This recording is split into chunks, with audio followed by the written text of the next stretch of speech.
Comment réaliser des semelles filantes pour les fondations? En plus de la caisse à outils traditionnelle, il nous faut un fil à plomb d'axe, une pelle mécanique, une pelle, un râteau, une cisaille, une aiguille vibrante. Côté matériaux, on vérifie que tout est bien sur le chantier. Les armatures, le fil de fer, les cales à béton et le béton.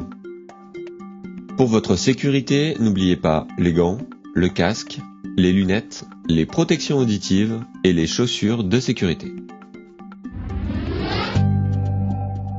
Première étape, le tracé. Commencez par vérifier que les chaises d'implantation n'ont pas été déplacées. Tendez un cordeau entre les pointes repères de l'axe de vos semelles filantes. Tendez le fil à plomb d'axe pour réaliser le tracé de vos fondations.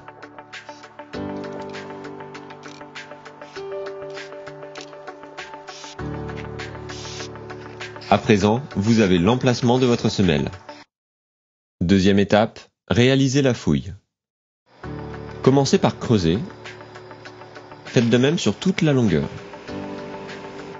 Creusez la tranchée jusqu'au bon sol et au minimum hors gel.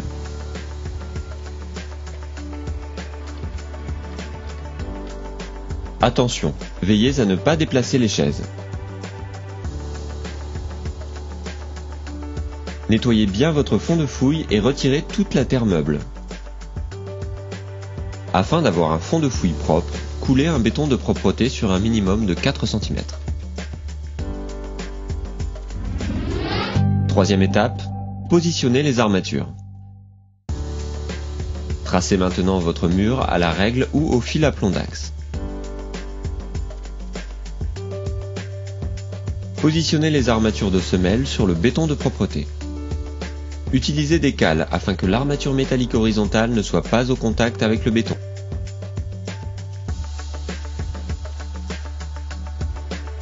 Puis, ligaturez la carcasse pour qu'elle ne bouge pas au moment du coulage. Ajoutez les armatures de chaînage et les écarts d'angle suivant le plan. Tous les 1,50 m, positionnez des piquets en fer HA puis réglez-les au laser pour repérer la hauteur finie de la semelle. Pensez aux équipements de protection. Suivant les plans de l'électricien et du plombier, prévoyez des réservations pour le passage des réseaux dans l'armature métallique. Le ferraillage est maintenant prêt.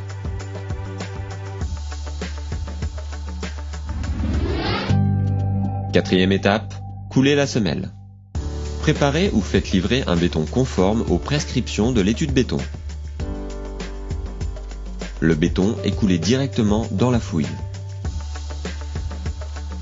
Utilisez le vibreur pour vous assurer de la bonne répartition et de la bonne compacité du béton. Attention, pour éviter l'effet de ségrégation, ne restez pas trop longtemps au même endroit.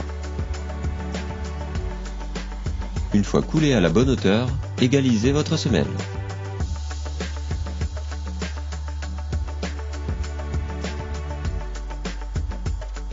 Au besoin, insérez des attentes suivant le plan de structure. Et voilà, à présent, c'est à vous de jouer.